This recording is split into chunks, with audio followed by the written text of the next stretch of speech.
Assalamualaikum warahmatullahi wabarakatuh. Waalaikumsalam. Alhamdulillah wassalatu wassalamu ala Rasulillah Sayyidina Muhammad bin Abdullah wa alihi wa sahbihi wa man wala. Alhamdulillah pada kesempatan siang hari ini kita masih bisa melangsungkan ibadah kepada Allah yang merupakan tujuan kehidupan kita, yaitu wa ma khalaqtul jinna wal insa illa liya'budun. Tidaklah kita diciptakan oleh Allah kecuali, dan juga manusia serta jin, kecuali untuk beribadah kepada Allah dengan rangkaian-rangkaian ibadah lainnya seperti ibadah sholat, ibadah mencari rizki, dan ibadah-ibadah lainnya yang kita lakukan di hari-hari kita. Jamaah yang dirahmati Allah Subhanahu wa Ta'ala, hadis yang akan kita bacakan pada kesempatan kali ini masih terkait dengan al-ihwal dari baginda Nabi Muhammad SAW. Kami akan bacakan hadisnya terlebih dahulu. Kata Nabi Muhammad, kata Imam An-Nawawi dalam kitabnya Riyadhus Shalihin, wa an Abi bin Mas'ud radhiyallahu anhu qala, hadis ini diriwayatkan oleh Ibnu Mas'ud berkata, lamma kana yaum Hunain athara Rasulullah sallallahu alaihi wasallam nasan fil qismah. Ketika terjadi tragedi Hunain, Nabi Muhammad SAW membagi lebih banyak dalam pembagian harta rampasan perang. Fa'atal Aqra ibni Habis mi'atan minal ibil, diberikan kepada seorang yang bernama Aqra bin Habis, yaitu 100 onta. 100 onta itu kalau onta sekarang harganya 100 juta, kalau 100 onta berapa M? 10 M. Wa ata Uyainah ibni Hisn mitla dzalik, diberikan kepada Uyainah juga 100 onta. Wa ata nasan min asyrafil Arab wa atharahum yawma idzin fil qismah, dan Nabi Muhammad SAW memberikan beberapa orang dari para pemuka Arab, wa atharahum fil qismah, dan membagikan kepada mereka ataya nafisa, pembagian yang cukup mahal harganya. Faqala rajulun, berkata seorang, wallahi, demi Allah, inna hadhihi qismatun ma'udila fiha, demi Allah Muhammad membagikan bagian ini tidak adil. Wa ma uridu biha wajhullah, Nabi Muhammad juga membagikan bukan karena Allah. Wallahi la ukhbiranna Rasulullah SAW. Sepenggal dulu kami bacakan. Satu ketika ada peperangan, namanya perang Hunain. Jadi disclaimer dulu, Nabi Muhammad SAW itu ketika melangsungkan satu peperangan bisa dikarenakan beliau yang diserang terlebih dahulu, atau ada indikasi penyerangan, ada konspirasi akan melakukan penyerangan. Nah biasanya seperti itu Nabi Muhammad SAW akan melangsungkan peperangan. Lalu Nabi Muhammad SAW selesai peperangan, ada pembagian harta peperangan. Ini adalah salah satu yang dihalalkan untuk umat Nabi Muhammad. Dulu ketika terjadi peperangan, umat-umat terdahulu itu tidak boleh memakan harta daripada peperangan, harta musuh dari peperangan, tidak boleh. Menunggu Allah menurunkan api dari langit sehingga terbakar harta peperangan itu. Jadi umat Nabi Muhammad, kata Nabi Muhammad, wa ulhillat liyal ghanaim, dan harta rampasan perang bagi umat Nabi Muhammad itu oleh Allah dihalalkan untuk dibagi-bagi. Pembagiannya waktu itu Nabi Muhammad membagi sesuai dengan perhitungan politis, perhitungan maslahat, sesuai dengan apa yang ditimbang oleh Nabi. Nabi membagi si fulan 100 onta, kurang lebih 10 miliar ya. Si fulan 10 miliar, si fulan 10 miliar. Ada satu orang ketika itu menggunjing Nabi Muhammad, menghina Nabi Muhammad. Bayangkan Pak, ketika itu Nabi sedang membagikan, bahasa orang Jakartanya bilang nyeletuk. Nyeletuk apa? Menyela omongan di tengah-tengah para sahabat. Kata orang ini berkata, wallahi, bahkan dia bersumpah, inna hadhihi qismatun ma'udil. Muhammad nih bagi-baginya nggak adil. Jadi Nabi Muhammad oleh orang Islam sendiri yang munafik, Nabi Muhammad dikatakan tidak adil dalam membagikan bagian. Enggak hanya sampai di situ, bahkan dia berkatakan Muhammad nih bagi-baginya ma uridu wajh Allah, ma urida wajh Allah, aw wajhullah.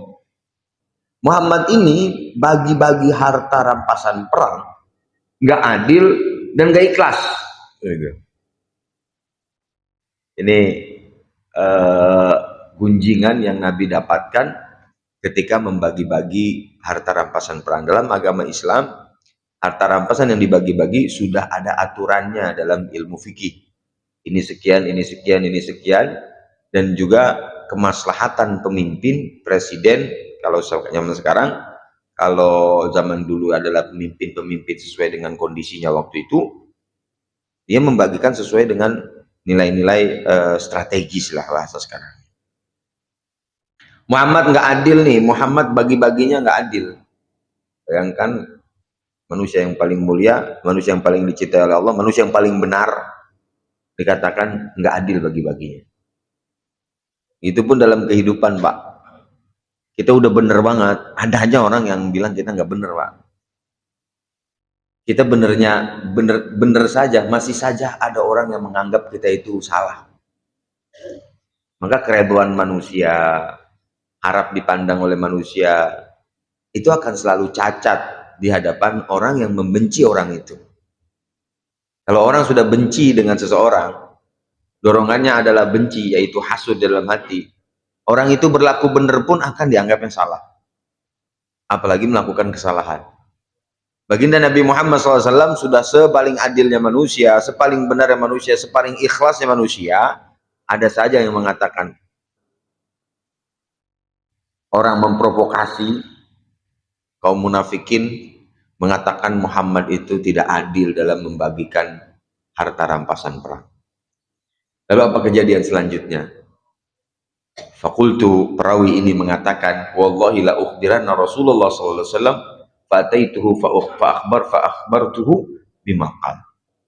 Lalu aku akan, wallahi demi Allah, setelah mendengar omongan itu, gunjing-gunjing yang terjadi di belakang, riak-riak omongan yang terjadi di belakang Nabi Muhammad, wallahi demi Allah saya akan kabarkan omongan engkau kepada Rasulullah. Maka aku datang kepada Rasulullah, aku kabarkan dia. Apa jawaban Nabi? Apa yang dilakukan oleh Nabi dan apa sikap Nabi? Fataghayyara wajhuhu hatta kana kasirfi. Maka berubah wajah baginda Nabi Muhammad SAW sebagai bukti atau sebagai nampak rasa marahnya dari wajahnya. Pemaqala kemudian berkata, faman ya'dilu idza lam ya'dilillah wa rasuluh. Tsumma qala yarhamullahu Musa qad udhiya bi aktsara min hadza fasabar.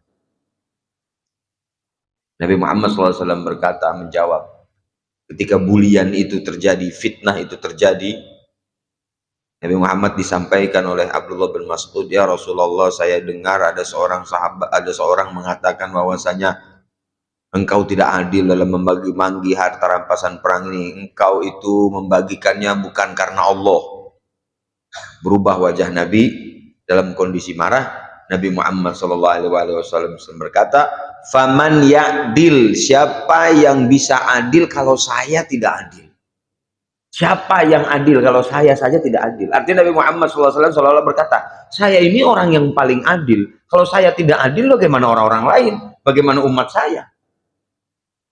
Marah Nabi Muhammad SAW. Lalu Nabi Muhammad berkata, yarhamullahu Musa qad udhiya bi akthar min hadza fasabar. Allah merahmati Nabi Musa, telah dihina dengan lebih dari ini, lalu Nabi Musa sabar. Jadi kejadiannya Nabi Muhammad dihina, dibully di belakang, dijelekkan di belakang, dianggap nggak adil, dianggap nggak membagi-bagi sesuai dengan takarannya. Lalu Nabi Muhammad diinfokan, Nabi Muhammad berubah wajahnya, marah luar biasa. Kata Nabi Muhammad SAW, siapa yang adil kalau seandainya saya tidak adil? Seolah-olah Nabi Muhammad, sayalah orang yang adil, dan tidak ada yang lain yang lebih adil daripada Nabi Muhammad SAW. Lalu Nabi merenung dan berkata, subhanallah, Nabi Musa ya, bahasa kitanya gini lah kalau saya dialektikan dengan bahasa kita. Luar biasa Nabi Musa, sabar betul ketika umatnya menghina dia. Nabi Muhammad dihina, Nabi Musa penghinaan yang luar biasa kepada Nabi Musa, Bapak yang rahmati Allah. Kita tahu pengikut Nabi Musa siapa? Bani Israel. Orang-orang Israel itu luar biasa. Nabi Musa tuh mengolah, mengayom luar biasa. Nabi Musa itu saudara dengan Nabi Harun. Nabi Musa ajak, ayo pada orang-orang Yahudi, ayo masuk Islam, ayo tunduk kepada Allah, ayo menyembah Allah.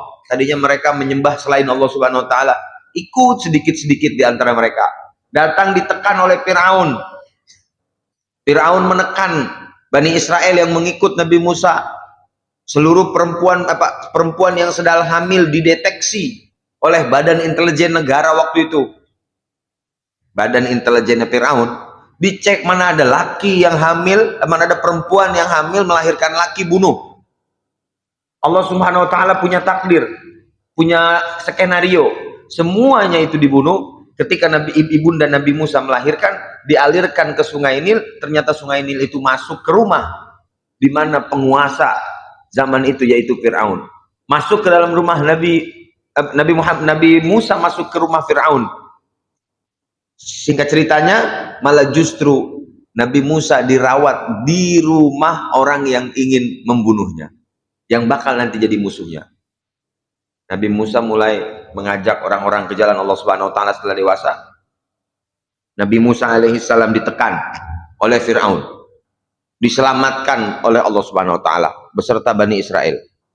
Nabi Musa pernah mukul, Pak, orang sekali mati, Pak. Nah, ini Nabi Musa ini uniknya punya kekuatan melebihi manusia biasa. Kalau sekarang kita bahasa sekarangnya superhero.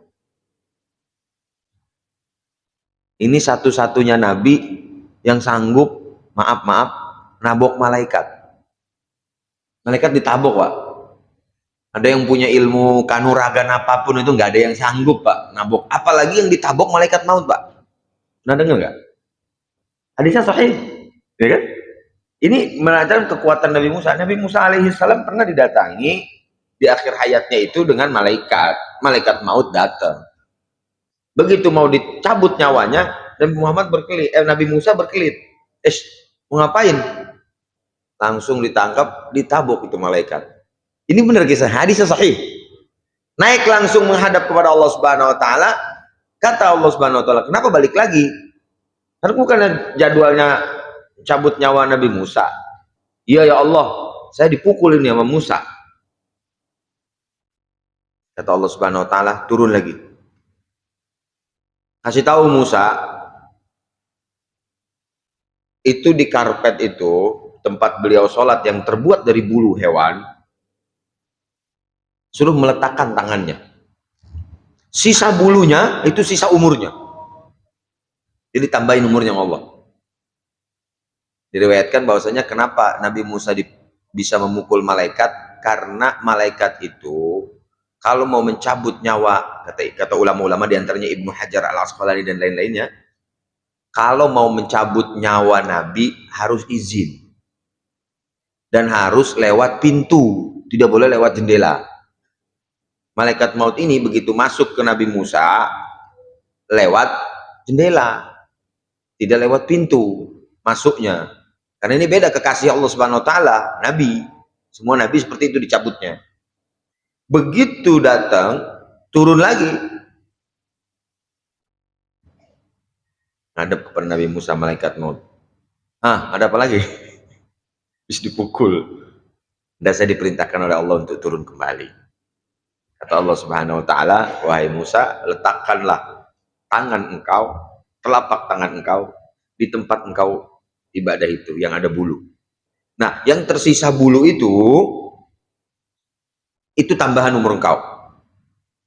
Lalu Nabi Musa menjawab apa? Kalau kita ditambahin umur begitu, kira-kira mau apa enggak, Pak? Mau tambah, itu doanya panjang umur terus, ya kan? Maka kita kalau panjang umur itu jangan doa kita ketika, saya mengingatkan, ketika kita didoakan panjang umur, jangan buru-buru amin. Nabi Musa nggak mau tuh ditambahin umur itu. Kenapa jangan buru-buru amin? Harus ditambahin doanya, Pak. Panjang umur dengan sehat dan taat. Panjang umur dengan sehat dan taat. Kalau panjang umur, nauzubillah min zalik, stroke di kasur terus, umurnya panjang, nyusahin orang, Pak. Betul nggak?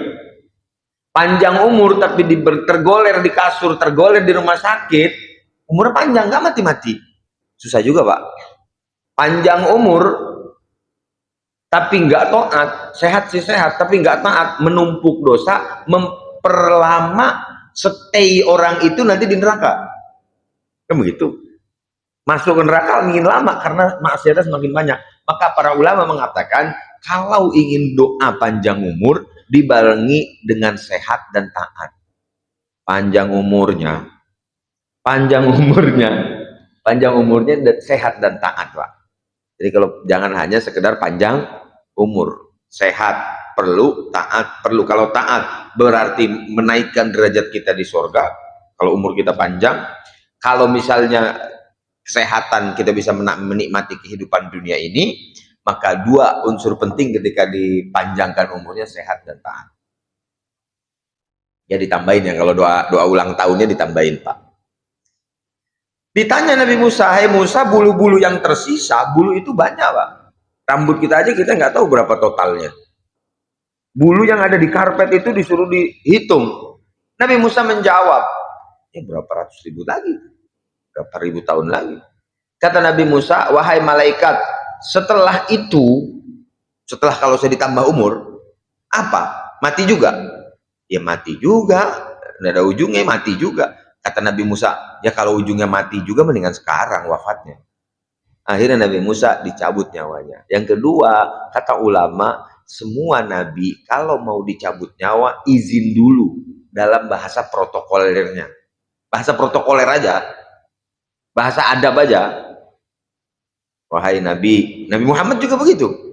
Wahai Muhammad, mau atau bagaimana? Kata Nabi Muhammad, Rafiqul A'la, jumpa dengan Allah aja lah, jumpa dengan Allah. Kayak yang terakhir keluar dari mulut Nabi Muhammad ketika wafat, di akhir hayatnya adalah Rafiqul A'la. Au ila Rafiqil A'la, berjumpa dengan Allah. Karena mereka itu ketika mati, ketika wafat, itu merindukan Allah.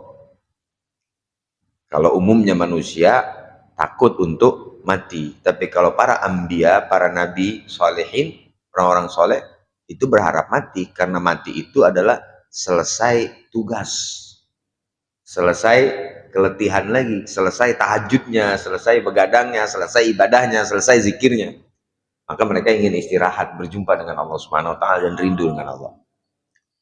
Akhirnya Nabi Musa alaihissalam, di antara kejadian dalam kehidupan, kenapa Nabi Muhammad menggambarkan kesabaran Musa ketika dihina, orang Yahudi itu dijagain betul-betul oleh Nabi Musa terhadap gencatan, terhadap tekanan yang diberikan oleh Fir'aun kepada orang-orang Yahudi ketika itu, yang notabene mengikuti ajaran Nabi Musa. Berpuncak kepada pengejaran Nabi Musa bersama Bani Israel ke pinggir laut yang disebut dengan Laut Merah. Laut Merah, ya. Laut Merah atau Laut Mati. Laut di mana Nabi Musa alaihissalam diberikan keajaiban di hadapan laut itu, ketika pengikutnya sudah ada di belakangnya lagi ada pengikutnya Fir'aun beserta Fir'aunnya sendiri dikejar. Akhirnya Nabi Musa udah nggak ada jalan keluar lagi. Pengikutnya orang-orang Yahudi udah putus asa, lalu berkata kepada Nabi Musa, bagaimana ini? Engkau membawa kami kepada kehancuran. Kata Nabi Musa, inna ma'iya rabbi sayahdin. Ada Allah yang akan memberikan petunjuk kepada saya. Ini udah terdesak antara hidup dengan mati. Idrib bi'asakal bahar. Turun firman Allah, wahai Musa, pukul itu laut dengan tongkat engkau. Dipukul laut itu, terbuka jalan. Itu orang Yahudi bersama Nabi Musa sebagai pengikut Nabi Musa. Sampai di ujung sana, Fir'aun masuk, ditenggelamkan. Singkatnya Fir'aun hancur di dalam lautan. Singkatnya Fir'aun mati di dalam lautan. Ketika baru nyampe atas, bayangkan Pak, baru nyampe atas tempat yang kering, melewati lautan, melihat mukjizat Nabi Musa, melihat keagungan Allah, laut bisa terbelah. Sampai di ujung sana, apa orang Yahudi bilang kepada Nabi Musa alaihissalam? Kata orang Yahudi, ij'al lana alihah kama lahum alihah. Wahai Musa, bikinin kami Tuhan, bikinin kami patung buat kita sembah, sebagaimana orang-orang mereka juga itu pengikut Fir'aun punya patung. Baru ngelihat mukjizat, minta patung. Sabar Nabi Musa. Diayom lagi. Maka kata Nabi Muhammad, sabar benar Nabi Musa itu. Berapa kali dikecewain oleh umatnya. Nabi Musa dapat perintah dari Allah Subhanahu wa taala. Musa, naiklah ke jabal namanya Tursina yang sekarang lokasinya ada di Mesir. Nabi Musa bilang kepada Nabi Harun, engkau tungguin ini umat, saya mau melakukan semedi, bahasa sekarangnya, atau bermunajat kepada Allah, menerima lauh, menerima wahyu dari Allah Subhanahu wa taala. Bersunyilah Nabi Musa di Gunung Tursina. Umatnya dititipkan kepada Nabi Harun. Supaya apa? Supaya nggak pada menyembah berhala. Sampai di atas, Nabi Musa menerima wahyu dari Allah Subhanahu wa taala di Gunung Tursina, Jabal Tur, wattini wa turisinina wa hadzal baladil amin, yang ayat yang kita hafal itu surat At-Tin. Lalu Nabi Musa alaihissalam turun. Selesai menerima turun, baliknya dia udah pada nyembah sapi dibuat dari emas. Marah Nabi Musa, dipegang janggut Nabi Harun, saudaranya sendiri, berubah langsung jadi putih. Saking punya, makanya tadi Nabi Musa itu punya tenaga super yang luar biasa, kekuatan. Marahnya Nabi Musa luar biasa, baru ditinggal puluhan hari, turun, dia udah pada murtad lagi. Dia udah pada menyembah selain Allah lagi. Nabi Musa pun sabar lagi. Jadi Nabi Muhammad SAW digunjing seperti ini untuk menguatkan dirinya Nabi Muhammad SAW, dan Nabi Muhammad sudah kuat. Nabi Muhammad mengatakan, rahimallahu Musa, Allah merahmati Musa.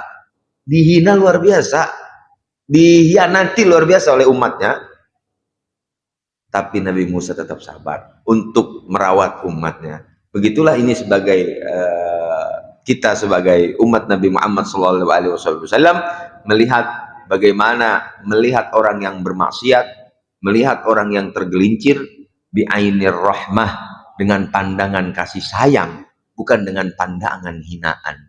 Jangan pernah menghina orang yang bermaksiat, tapi hinalah maksiat yang dia lakukan. Karena kita tidak tahu siapa ujungnya. Karena tidak tahu kita siapa kita dan bagaimana ujungnya. Bisa jadi kita berada di jalan Allah sekarang, lalu kita hina orang-orang yang maksiat. Tiba-tiba berbalik, na'udzubillah min zalik, dia yang berada di jalan Allah sampai kepada husnul khatimah. Orang-orang yang tadinya takwa justru berakhir dalam su'ul khatimah, keluar dari agama Allah.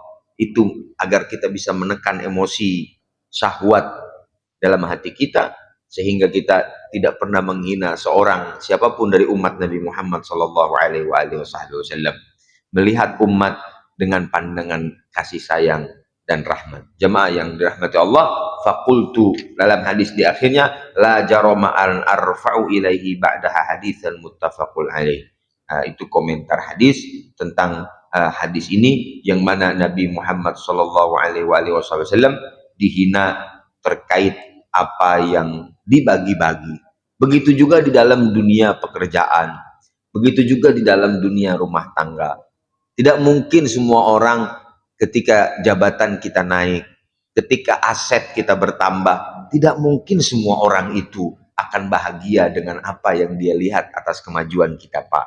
Yakinlah, Pak, yang paling pasti bahagia ketika kita maju, harta kita bertambah, ketaatan kita tambah, dari ke karunia-karunia Allah sampai kepada kita, yang pasti bahagia orang tua kita. Siapapun orang yang ada di ring satu kita, ring dua kita, yang dekat dengan kita, belum tentu berbahagia atas nikmat karunia yang Allah berikan kepada kita.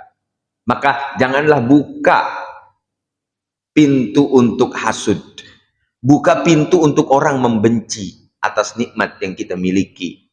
Jangan segala-gala seperti sekarang, semuanya diupdate. Makan di restoran bintang 5,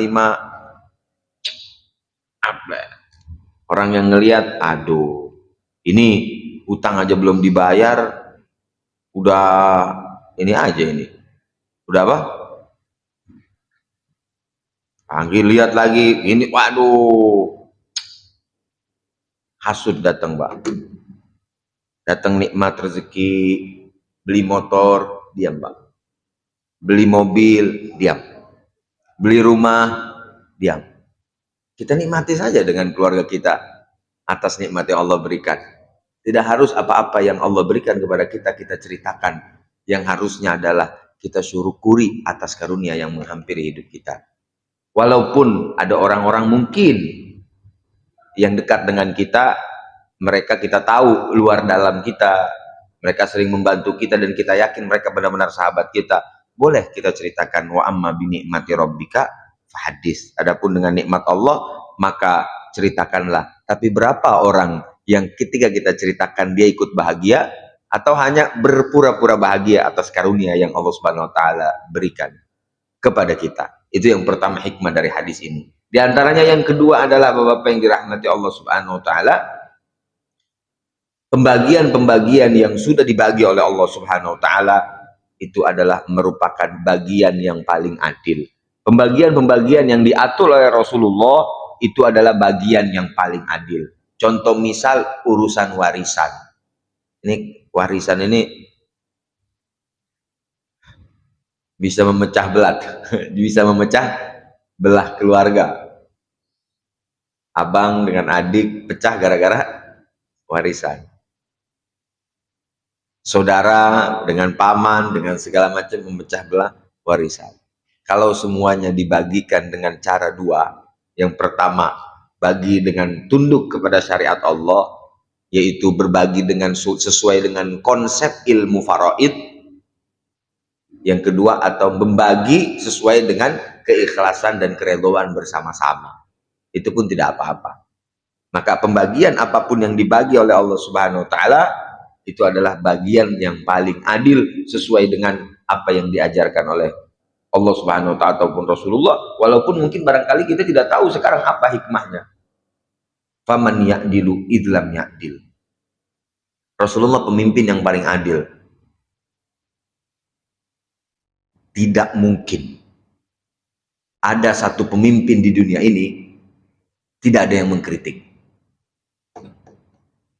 Nabi Muhammad SAW yang paling adil dan pasti adil, ada yang menggunjing. Tapi bagaimana sikap Nabi Muhammad SAW ketika itu? Beliau berkata, subhanallah, begitu sabarnya Musa ketika dihina, ketika dikhianati oleh umatnya. Nabi Musa masih tetap sabar, kata Rasulullah Shallallahu Alaihi Wasallam. Itulah beberapa menit daripada kajian kita. Barangkali ada diskusi atau tambahan yang mungkin kita bisa sempurnakan. Ada mana pertanyaan?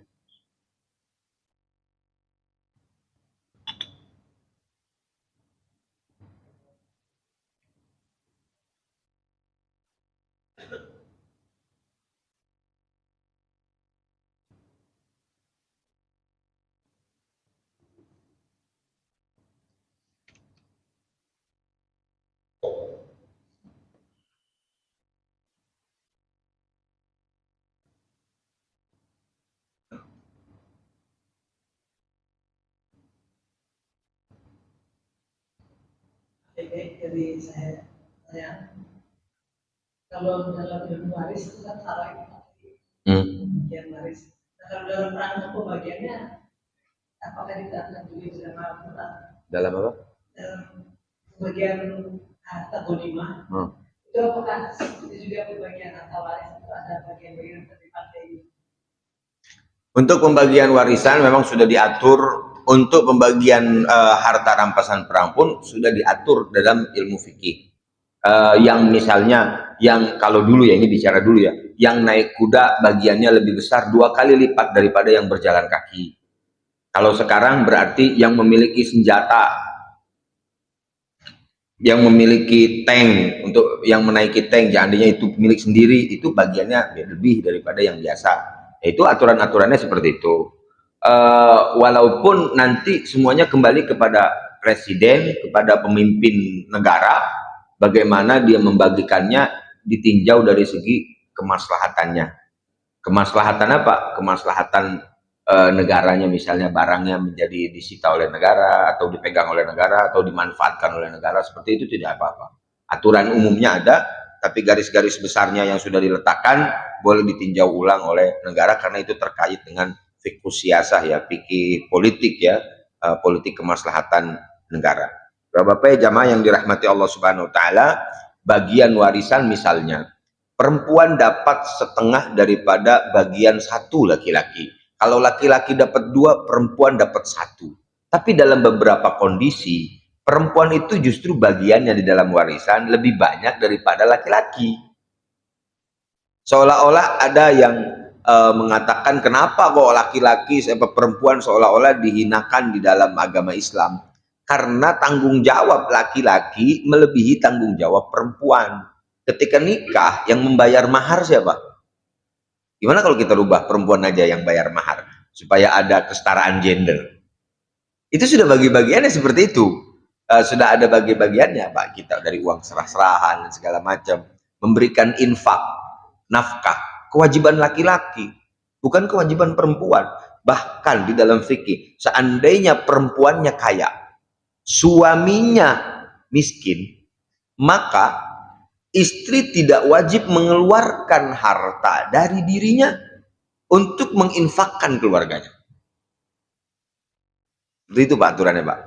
Ini kalau didengar sama ibu-ibu senang gitu dia. Kalau didengar sama kita agak ribet sedikit ya. Tapi seperti itu Pak aturannya. Maka kewajiban laki-laki kenapa harus mendapatkan lebih daripada perempuan? Tanggung jawabnya yang banyak. Ada istri kaya raya, suaminya susah, hartanya tidak ada. Kamu dong, kata suaminya, kamu dong, ayo keluarkan harta kamu, kita kan berumah tangga bareng-bareng. Kebetulan istrinya paham, kata istrinya, tidak ada kewajiban menafkahi keluarga kecuali dari bapak. Kalau mau, ini pinjam hutang. Itu sama begitu sebenarnya. Tapi kan yang namanya rumah tangga kita jarang yang begitu ya, ya udah sama-sama biasanya. Itu pun tidak apa-apa, sama-sama. Itulah yang disebut dengan sakinah mawaddah rahmah, sama-sama bareng-bareng. Tapi banyak kesalahan yang salah paham justru. Ini rata-rata bapak-bapak di sini uangnya, gajinya dipegang istri apa dipegang sendiri, Pak? Halo? Yang diam itu berarti dipegang istri ya. Ada ungkapan begini, uang istri adalah uang istri, uang suami adalah uang istri pula. Yang benar, uang istri adalah uang istri. Di uang suami ada bagian istri, begitu yang tepat itu. Ini boleh dipotong terus dikasih ke istrinya, share videonya. Jadi di uang suami ada bagian istri, tapi bukan semua uang suami itu punya istri. Tapi karena suaminya soleh, dia bagi semuanya uangnya ke istrinya, ya nggak apa-apa juga. Ada yang bertanya begini, Pak, teman saya ini istrinya uangnya dipegang sama istri. Bagaimana hukumnya dalam agama? Itu adalah tidak ada hukum, Pak. Tidak semua itu harus ada hukum Pak halal haram itu. Ini ada ranah-ranah yang memang terkait dengan adat kebiasaan. Kadang-kadang bapak-bapak itu tidak bisa megang duit. Istrinya pinter ngatur, diserahkan kepada istrinya. Begitu Pak? Halo? Ini diam aja ini. Atau kadang-kadang emang bapaknya agak ngeri sama istrinya, makanya semua di storyin ya kan? Itu beda-beda. Semua itu tergantung kebiasaan keluarga masing-masing. Ada yang bisa mengatur karena mungkin istrinya lebih fokus, bapaknya lebih fokus kerja, istrinya lebih fokus di rumah untuk mengatur urusan rumah tangga, maka diserahkan, dititipkan kepada istrinya. Ya enggak apa-apa juga. Itu terkait dengan kebiasaan, tidak ada hubungan hukum mengenai halal ataupun haram. Itu kebiasaan rumah tangga masing-masing. Dan semua yang tahu kondisi rumah tangga ya masing-masing di antara kita masing-masing punya warna, punya dinamika keluarga yang berbeda-beda. Dan punya cobaan yang berbeda-beda. Ada yang istrinya cantik sekali. Tapi mulutnya Masya Allah, nggak bisa diem. Ada yang istrinya ya biasa-biasa, tidak terlalu cantik. Tapi solehahnya luar biasa. Taatnya luar biasa. Itu bagi-bagian Pak. Bagi-bagian Allah Subhanahu Wa Taala bagi. Ya ada juga yang istrinya cantik, solehah, ya kan, hartanya cukup, taat sama suami, waduh luar biasa begitu. Tapi jarang-jarang ya gitu ya Pak ya. Hah? Dua dijadiin satu maksudnya? Oh dijadi digabung gitu maksudnya. Ya, itulah dinamika kehidupan. Tapi apapun di dalam perjalanan kehidupan ini, bagiannya sudah masing-masing. Kata Allah Subhanahu Wa Taala, kami sudah bagi-bagi di antara kalian porsi-porsinya. Rezeki kita tidak akan tertukar karena rezeki kita sudah tertakar. Tidak ada perasaan setelah itu. Yang lahir dari hati kita adalah menerima atas apa yang dibagi oleh Allah Subhanahu Wa Taala. Tetap terus berupaya, berusaha menaikkan apa yang Allah, mencari karunia-karunia Allah Subhanahu Wa Taala daripada karunia-karunia yang Allah bagikan di dunia ini. Itu tidak ada dilarang, tapi yakinlah semua itu tidak akan tertukar dan tidak akan pernah nyasar atas nikmat yang Allah Subhanahu Wa Taala berikan kepada kita. Semoga Allah Subhanahu Wa Taala berikan kepada kita kemudahan di segala urusan kita, baik urusan dunia maupun urusan akhirat kita, dan semoga menambah rasa cinta kita kepada Nabi Muhammad, bagaimana Nabi Muhammad SAW bersabar luar biasa atas apa yang dicoba oleh Allah Subhanahu Wa Taala. Terakhir closing statement kata Nabi Muhammad SAW, asyaddun nas balaan al-anbiya thummal amsal fal amsal. Orang yang paling berat cobaan hidupnya adalah para nabi. Kemudian orang yang tingkatan ketakwaannya, kesolehannya, makomnya di bawah para nabi dan seterusnya.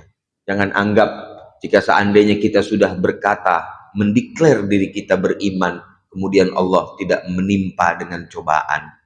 Justru cobaan itulah yang akan memperlihatkan setinggi apa keimanan kita.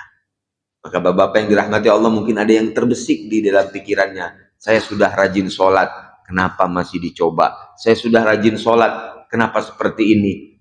Saya sudah rajin sholat, kenapa tidak sesuai dengan mimpi? Ketahuilah, Nabi Muhammad sudah manusia yang paling perfect, manusia yang paling adil, manusia yang paling soleh, manusia yang paling ikhlas. Di alam semesta ini masih ada saja orang-orang munafik yang menghina Nabi Muhammad tidak adil dan Nabi Muhammad tidak ikhlas. Mari sama-sama kita memperbaiki diri kita dan semoga Allah menjauhkan kita dari mara bahaya, bala dan cobaan. Alhamdulillahirabbil alamin.